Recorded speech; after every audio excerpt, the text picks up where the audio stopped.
Hello बच्चों।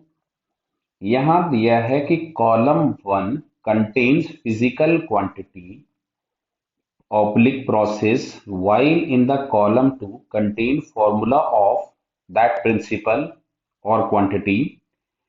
Match the column 1 and 2 such that formula or principle is correct corresponding to the quantity in the column 1। और जब सबसे पहला लिखा हुआ है मोमेंटम, तो बेटा ये तो हम लोग बहुत पहले से पढ़ते चले आ रहे हैं कि जो मोमेंटम हम लोग पी लिखते हैं, इसको हमको पी को डिफाइन करते हैं मास इनटू वेलोसिटी। क्लियर है? तो यहां से अगर हम लोग देखें तो जो सबसे पहला वाला ऑप्शन है बेटा, ये मैच कर गया तुम्हारे पास डी वाले से। क्लियर है क्या?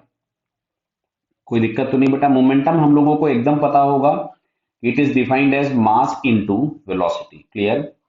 सेकंड लिखा हुआ है इम्पल्स। अब जैसे इसमें सेकंड में लिखा है इम्पल्स, तो इम्पल्स जिसको जनरली हम लोग जे से डिनोट करते हैं या आई से डिनोट करते हैं, इसको हम लोग लिखते हैं डेल्टा पी, मतलब चेंज इन मोमेंटम, मतलब M into V final minus of V initial. Clear? तो अगर हम लोग इम्पल्स चेक करें तो ये बेटा हम लोगों को जो सेकंड वाला है वो ए वाले पार्ट से मैच होता हुआ दिख रहा है।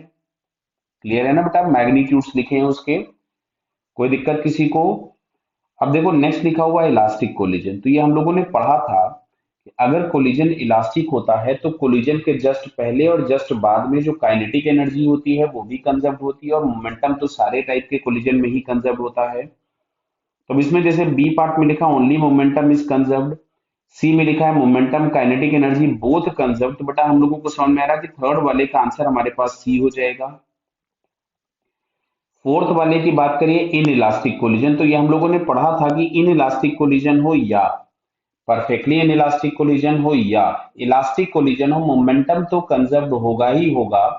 काइनेटिक एनर्जी केवल और केवल कंजर्व्ड होती है इलास्टिक कोलिजन में। तो यहाँ पे हम लोगों के पास ओनली मोमेंटम इज कंजर्व, तो फोर्थ वाला जो मैच करेगा बेटा वो बी वाले से मैच करेगा। तो ये इस तरह से हम लोगों के पास लेफ्ट हैंड साइड में जो फॉर्मूले हैं या क्वांटिटी या कंसेप्ट दिया गया था, राइट हैंड साइड में उसका फॉर्मूला या उसका थ्योरेटिकल एक्सप्लेनेशन है। क्लियर बेटा?